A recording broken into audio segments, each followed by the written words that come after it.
ওয়ালাইকুম রহমতুল্লাহ। কেমন আছেন আমার ভাই ও বোনেরা? আশা করি ভালো আছেন। যারা বলেন যে শালিক পাখি কেমন করে পোষ মানাবো, আপনারা দেখেন শালিক পাখিকে আপনি যা বলবেন ওরা তাই শিখবে।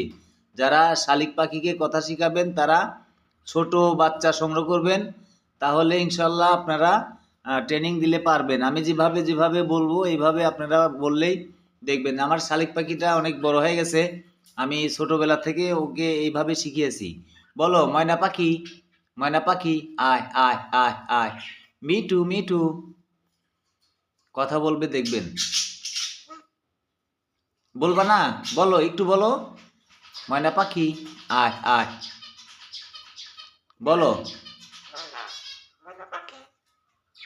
দেখেছেন? এইভাবেই কথা শিখাবেন, এইভাবে ধৈর্য ধরে কথা শিখাবেন, ইনশাল্লাহ সম্পূর্ণ কথাই বলতে পারবে। বলো।